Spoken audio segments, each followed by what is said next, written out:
welcome back YouTube channel. Balik lagi sama gue Juneta Syalatania, NIM 051001800124, jurusan Teknik Sipil Universitas Trisakti. Kali ini gue bakal ngejelasin tentang pemadatan tanah. Penasaran? Keep on watching. Pemadatan tanah. Pemadatan adalah suatu proses di mana udara pada pori-pori tanah dikeluarkan dengan salah satu cara, yaitu mengilas, memukul, atau mengelola. Proses penaikan berat jenis tanah dengan cara mendesak tanah dengan energi mekanis agar partikel solid pada tanah lebih memadat dan menjadi kompak serta mengurangi partikel-partikel udara yang mengisi rongga-rongga pada massa tanah. Tujuan dari pemadatan tanah itu sendiri, yang pertama, untuk mengurangi kompresibilitas atau tekanan, yang kedua, menaikkan kekuatan tanah, yang ketiga, mengurangi potensi likuifaksi, yang keempat, mengontrol shrinkage and swelling, yang kelima, mengurangi hydraulic compressibility atau permeability, yang keenam, menaikkan daya tahan terhadap erosi. Fungsi pemadatan tanah itu untuk menggetarkan tanah yang kasar, menstabilkan suatu jalan, biasa digunakan pada suatu kawasan untuk memberikan kepadatan. Pemadatan tanah sendiri ini dilakukan harus bertahap. Jadi, jika tahapan pemadatan semakin sedikit, maka efektivitas tanah juga semakin sedikit. Pemadatan tanah dibutuhkan pada tanah yang padat dari kondisi aslinya. Seperti jalan raya, perlu kepadatan karena kendaraan yang melintas berbeda-beda beratnya.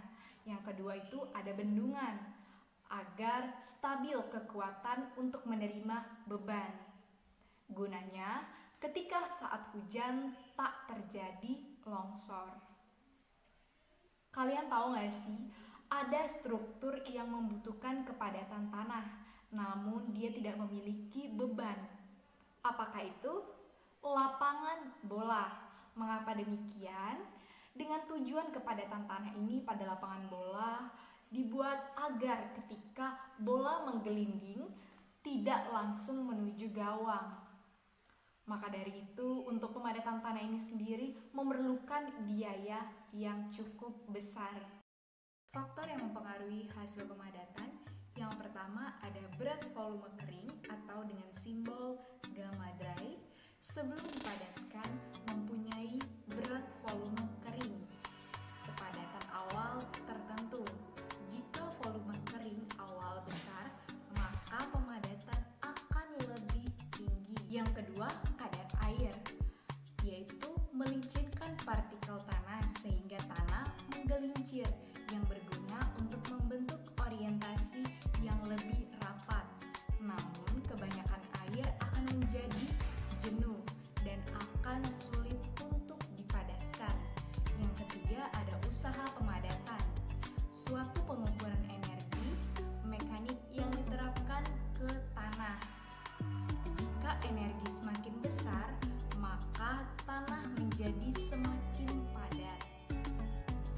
Untuk di lapangan itu sendiri dipengaruhi oleh jumlah lintasan mesin pemadat, tipe dan berat tertentu pada suatu volume tanah tertentu.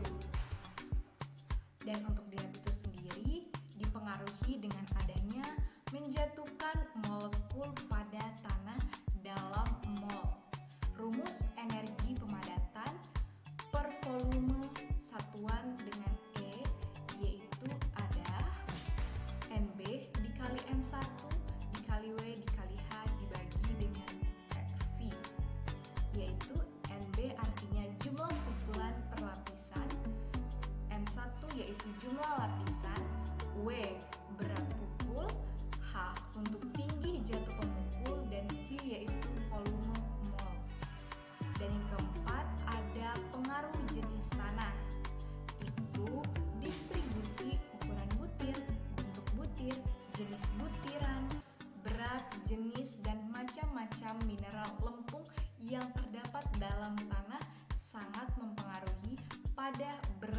volume maksimum dan kadar air optimumnya.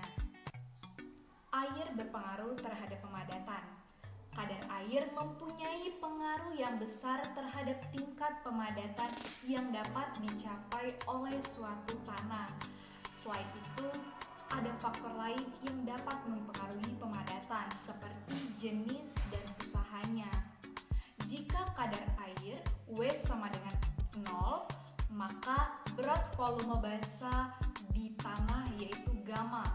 Yang terjadi pada saat penambahan air itu sendiri, gamma dry meningkat ketika penambahan air, maka itu disebut pelumas. Jika ditambahkan air lagi, maka dia mengalami penurunan. Maka dapat disimpulkan pengaruh air ada fase di mana sebagai peningkat mencapai maksimum gamma dry, dan ada juga fase saat penurunan gamma dry. Jenis atau tipe tanah. Yang pertama, dia mempunyai sifat organik. Artinya, bahan organik sifat tidak baik. Yang kedua itu kohesif, sifat lekatan antar butirnya, yang artinya banyak mengandung lempung. Yang ketiga, ada non kohesif, yaitu sedikitnya lekatan butiran-butirannya. Bisa disimpulkan hampir tidak mengandung lempengan. Lalu ada campuran butir tanah. Dibagi menjadi dua, ada tanah butir kasar dan ada tanah butir halus. Kompaksi pada tanah pasir. Untuk pasir, berat volume kering umumnya menurun terlebih dahulu dengan naiknya kadar air, lalu naik mencapai harga maksimum dengan penambahan kadar air lebih lanjut. Kurva kompaksi tanah pasir, kepadatan yang tinggi diperoleh apabila pasir kering atau basah. Pada daerah C, tegangan kapiler antar butir menjadi semacam kohesi yang menahan butiran untuk berrelokasi dan memadat sehingga sulit untuk dipadatkan. Pengaruh pemadatan pada kekuatan tanah lempung itu sendiri, kekuatan tanah lempung yang dipadatkan pada umumnya berkurang dengan bertambahnya kadar air. Perlu diperhatikan bahwa pada kira-kira kadar air optimum menjadi penurunan kekuatan tanah yang cukup besar.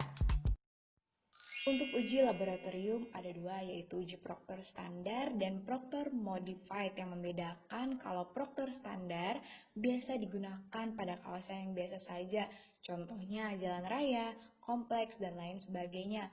Untuk Proctor modified itu biasanya digunakan untuk kawasan yang mengalami tekanan kejut atau besar seperti kawasan balap.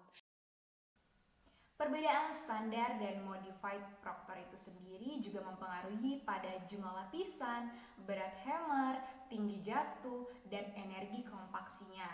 Pemadatan di laboratorium ini sendiri untuk mendapatkan berat volume kering maksimum dan kadar air optimum, yaitu dengan standar Proctor.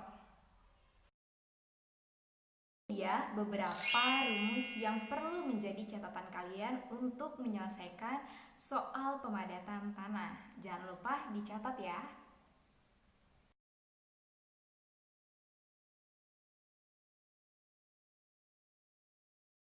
Terlebih dahulu kita mencari gamma dry, yaitu gamma B atau berat volume basa dibagi 1 ditambah W atau kadar air. Kadar air dalam persen, maka dalam perhitungannya dibagi dengan 100. Contoh, gamma dry pada data pertama yaitu gamma basa dengan 2,06 dibagi 1 ditambah kadar air 12,9 dibagi 100, maka gamma dry data pertama 1,82 gram per centimeter kubik. Untuk berikutnya dilakukan perhitungan sesuai data yang ada dengan cara atau rumus yang sama. Setelah mendapatkan gamma dry dari kelima data tersebut, selanjutnya kita plotkan ke dalam kurva. Untuk sumbu X itu kadar air, sumbu Y gamma dry. Lalu kita plotkan hasil dari data gamma dry, sehingga mendapatkan titik-titik yang membentuk kurva ke arah bawah. Dan pada puncak kurva tersebut kita menarik garis ke arah kanan atau ke arah gamma dry, maka didapatkan nilai maksimum gamma dry. Lalu ditarik ke arah bawah, maka kita mendapatkan nilai kadar air atau WOPT. Maka dapat disimpulkan bahwa diperoleh berat volume kering maksimum atau gamma maksimum 1,87 gram per cm kubik. Dan untuk kadar air optimum yaitu W optimum 14,9%. Lanjut yang B. Pada berat volume kering gamma dry 1,87 gram per cm kubik untuk 1 meter kubik benda uji. WS sama dengan 1,87 ton, didapatkan volume padat VS sama dengan WS per GS dikali gamma W. Maka 1,87 dibagi 2,73 dikali 1. Mengapa dikali 1? Karena gamma water untuk satuan ton sebesar 1, sehingga diperoleh 0,685 meter kubik. Lanjut mencari volume air untuk penjenuhan. VW sama dengan 1 dikurang volume padat 0,685 diperoleh 0,315 meter kubik. Selanjutnya berat air yaitu WW sama dengan VW dikali gamma water yaitu 0,315 dikali dengan 1 diperoleh 0,315 meter kubik. Kadar air atau dengan simbol W sama dengan WW per WS yaitu 0,315 dibagi 1,87 dikali dalam bentuk persentase 100% sehingga diperoleh 16,8%.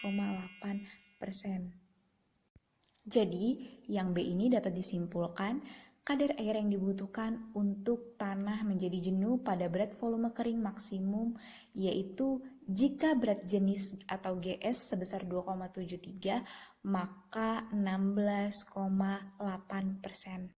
Demikian video mengenai pemadatan tanah. Jangan lupa untuk terus rajin belajar and don't forget to like, comment, subscribe, and share. Bye-bye!